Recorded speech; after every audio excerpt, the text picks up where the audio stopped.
Cinema industry వైపు వెళ్ళాలనుకుంటున్నారా? మీకు మేమున్నాం. వెంటనే కాల్ చేయండి.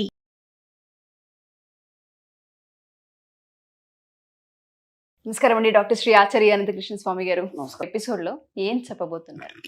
ఇక్కడ విచిత్రం ఏంటంటమ్మా, మీ పిల్లలకి ఆలోచన విధానాన్ని నేర్పండి మీరు. ఎంత వీలైతే అంత ఏం చేస్తారంటే మనం ఏం చేస్తామంటే పిల్లల్ని పక్క వాళ్ళతో పోలుస్తాం. ఓకేనా? ఎప్పుడు కూడా పక్క వాళ్ళతో పోల్చకండి.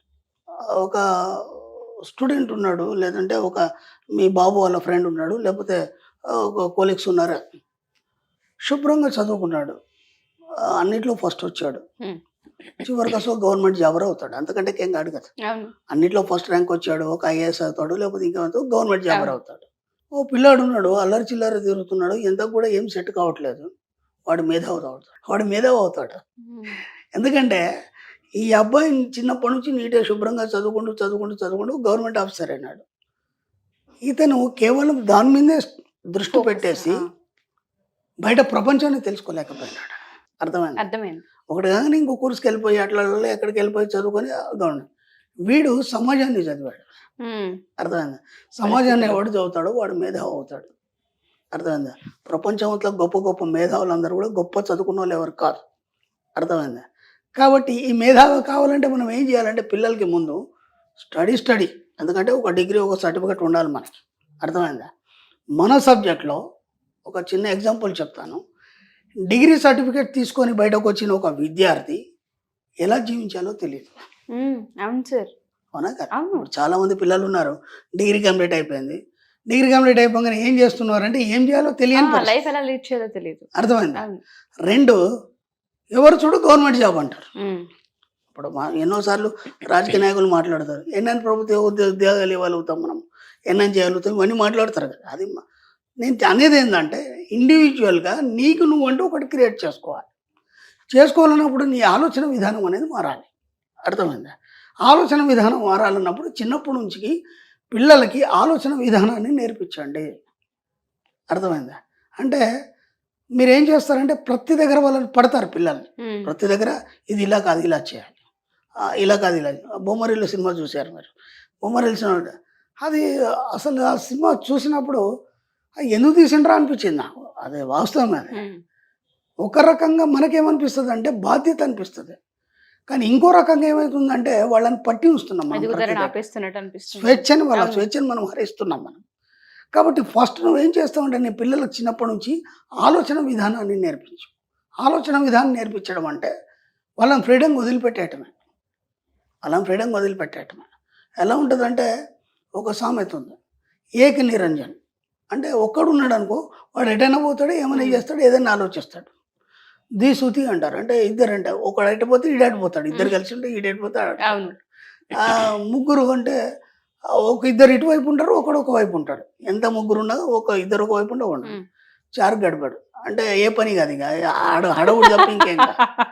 కాబట్టి పిల్లలకి ఏం చేస్తారంటే ఒంటరి వదిలిపెట్టేస్తాడు, ఏక నిరంజన్లాగా వదిలిపెట్టాడు. అప్పుడు ఏమవుతుందంటే వాడు సొంత ఆలోచన విధానం ద్వారా వాడికి ఏం కావాలో వాడే సృష్టించుకుంటాడు, వాడే క్రియేట్ చేసుకుంటాడు ఎక్కడైనా కానీ.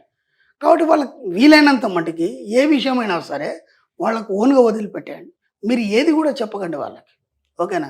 ఓ సినిమా చూస్తున్నారు, సపోజ్ అందరు కూర్చుంటే ఓ సినిమా చూస్తున్నారు, లేదంటే ఒకటి ఇంకేదో చూసినప్పుడు అక్కడ ఏదో పిల్లలు డిస్కషన్ చేసినప్పుడు మీరు ఆయే పక్కన కూర్చున్నారు, అది అలా కాదు ఇలా అని వాళ్ళకి చెప్పకండి.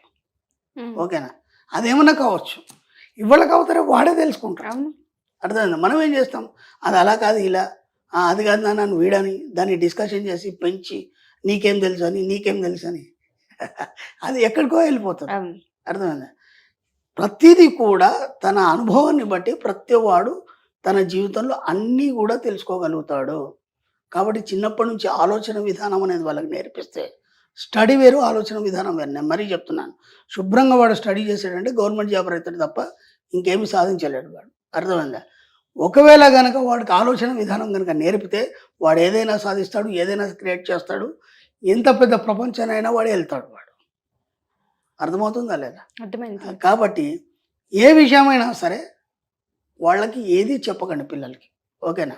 వాళ్ళ స్వేచ్ఛకు వాళ్ళని వదిలిపెట్టండి, ఫస్ట్ పాయింట్. రెండో పాయింట్ ఏంటంటే ఇప్పుడు మనం చదువుకున్న స్టడీ వేరు, వాళ్ళు చదువుకుంటున్న స్టడీ వేరు, అవునా కదా? అప్పుడు మనం నేర్చుకున్న వేరు, వేరు. ఇప్పుడు మనం నేర్చుకునేది అవును. వేరు. కానీ మనం ఏం చేస్తామంటే ఇది ఇలాగే ఉండాలి, ఇది ఇలాగే చేయాలి, నువ్వు అలా చేస్తే అది కరెక్ట్ కాదని చెప్పేసి వాడు సబ్కాన్షియస్ మైండ్ని డిస్టర్బ్ చేయకండి. నేను చెప్తున్నాను కదా, గౌరవము సమాజంలో అవన్నీ నేర్చుకుంటారు వాళ్ళు. ఎందుకంటే ఒక స్కూల్ అన్నప్పుడే క్రమశిక్షణ, ఆ క్రమశిక్షణలో గౌరవం ఇవన్నీ అక్కడ నేర్పుతారు వాళ్ళు.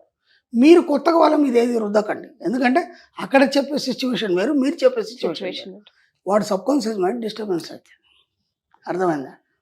వీలైనంత మట్టికి పిల్లలతోనే ఫ్రెండ్స్గానే ఉండమని చెప్తున్నాను, నేను ఫ్రెండ్లీగానే ఉండమని చెప్తున్నాను. ఏవి కూడా మీరు రుద్దకండి. వాడికి తినాలనిపించింది తినమని చెప్పండి, ఇది తింటే ఎలర్జీ వస్తుంది, ఇది నువ్వు తినద్దు, ఈ కాలంలో ఇది నీకు పడదు, ఇట్లాంటివి ఏమీ చెప్పకండి. అర్థమైంది? ఇప్పుడు అది చెప్తే ఏమవుతుందంటే వాడు సబ్కాన్షియస్ మైండ్ అదే తీసుకొని ఆ ఎలర్జీ వస్తుంది వాడికి. అర్థమైంది అర్థమవుతుంది? సార్, అర్థమైంది. ఒక ఫ్యామిలీ ఉంది, ఆ ఫ్యామిలీకి ఏంటంటే ఎవ్రీ మార్చిలో ఒక ఎలర్జీ వస్తుంది. ఆ ఫ్యామిలీ ఇండియాలో ఉంది, అమెరికాలో ఉంది, వాళ్ళ సంబంధించి అందరూ కూడా అక్కడక్కడ ఉన్నారు. ఓకే, ఇప్పుడు ఏమైందంటే కరెక్ట్ మార్చి వచ్చే ముందు నెల అందరూ ఫోన్లు చేసుకుంటారు, నెక్స్ట్ మార్చు మనందరికీ ఎలర్జీ వస్తుంది, వంశపారంపర్యంగా ఉంది కాబట్టి ఫలానా మెడిసిన్ చేసుకోండి. అది ఏం లేదు, వాళ్ళందరికీ ఆ ఎలర్జీ వచ్చేస్తుంది ఆ నెలలో. వాళ్ళు ఒక- సబ్కాన్షియస్ ఆ. ఫిక్స్ చేసేసుకున్నారు. అది ఫిక్స్ అయిపోయింది, మొత్తం ఫ్యామిలీ మొత్తం ఫిక్స్ అయిపోయింది. ఏ దేశంలో ఉన్న వాళ్ళకి ఎలర్జీ వస్తుంది. సైకాట్రిస్ట్ దగ్గరకు వచ్చిన తర్వాత ఇది అని చెప్తే ఆయన అన్నాడు, 1 month బిఫోర్ మీరు అందరు కాషన్స్ ఇచ్చుకుంటారు కదా, ఇప్పుడు రివర్స్ కాషన్ ఇవ్వండి. ఈ ఏదైతే మంత్ ఉందో ఆ మంత్ మనకు సంపూర్ణ ఆరోగ్యంగా ఉంటాం మనం, ఏది రాదని చెప్పేసేయండి. మాకు ఒక మహిమానుతో చెప్పాడు, ఇక నుంచి మీ ఫ్యామిలీకి ఏం కాదు, నేను చూసుకుంటాను, ఇక ఎలాంటి ఎలర్జీ లేదు, ఏ మందులు లేవని చెప్పి అందరు చెప్పుకున్నారు. ఆ మంత్ అయిపోయింది, ఎవరికి ఎలర్జీ బా. ఆలోచన విధానం. ఒక ఆలోచన విధానం, ఒక చిన్న ఇది కాన్షియస్నెస్, అది నీ డిస్టర్బ్ చేస్తుంది. అది కాకపోతే విచిత్రం ఏంటంటే ఆ పసి మనుషుల మీద అది ముద్రమడిపోయి జీవితాంతం ఉంటుంది, మోస్తూనే ఉంటారు దానివల్ల. మోస్తూనే ఉంటారు. అవును. కాబట్టి వాళ్ళకి ఎలాంటి రిస్ట్రిక్షన్స్ పెట్టకండి, ఏం చేయకండి. వాళ్ళ జీవితంలో వాళ్ళు అన్నీ నేర్చుకుంటారు. ఇంతకుముందు కంటే జనరేషన్ ఇప్పుడు చాలా ఫాస్ట్గా ఉంది. కాబట్టి వాళ్ళ స్వేచ్ఛకు వాళ్ళని వదిలిపెట్టండి. మీరు ఎక్కడ కూడా పిల్లల్ని బలవంతం పెట్టకుండా ఆలోచన విధానాన్ని నేర్పండి. ఒక సమస్య ఉంది, దాన్ని ఎలా ఆలోచించాలి, దాన్ని లోతులోకి వెళ్ళాలి. లోతులోకి వెళ్ళినప్పుడు ఏమైతే సమస్య పరిష్కారం అయిపోతుంది. అది ఏదైనా కావచ్చు. వాడికి ఒక డౌట్ వచ్చింది, ఇప్పుడు గూగుల్ ఉంది, యూట్యూబ్ ఉంది, రీల్స్ ఉన్నాయి, ఇంకా కావాలంటే బోలెడు సమాచారం ఉంది. మనకు అప్పుడు లేదు, ప్రతిదీ వెళ్ళి లైబ్రరీలో కూర్చొని గంటలు ఎత్తుకాలి. ఇప్పుడు జస్ట్ ఇట్లా ఫింగర్లో మొత్తం ప్రపంచాన్ని చూసేస్తున్నాం. కాబట్టి వాళ్ళని ఎక్కడ కూడా ఇబ్బంది పెట్టకండి. నేను చెప్పేది అది, ఆలోచన విధానాన్ని నేర్పండి. వాడికి ఏ డౌట్ వచ్చినా సరే ఒక్కసారి ఇలా ఒక అడ్వైజ్ ఇవ్వండి, దాన్ని ఫాలో అయిపోతాడు వాడు అంతే. వీళ్ళంత మట్టికి ఆలోచన విధానంలో పిల్లలు తనను తానే వృద్ధిలోకి తెచ్చుకుంటారు. మీరు ఎక్కడ కూడా వాళ్ళని ఇబ్బంది పెట్టకండి. చాలా మంది పిల్లలకి ఈ ఎపిసోడ్ చాలా పెద్ద హెల్ప్ అవుతుంది, పేరెంట్స్ కి ఎస్పెషల్లీ.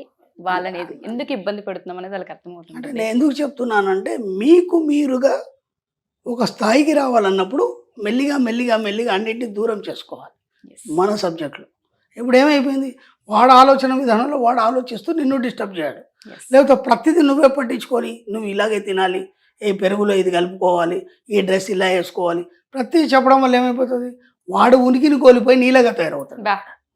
ఇప్పుడు మీరు మీ టైం అంతా చేసుకొని వాడికి ఇవ్వాలి, అప్పుడు మీకు కావాల్సిన టైం మీకు దొరకదు. కాబట్టి మీ టార్గెట్ అనేది మీరు రీచ్ కాలేరు. Wonderful sir, thank you sir, thank you so much. Thank you అమ్మా.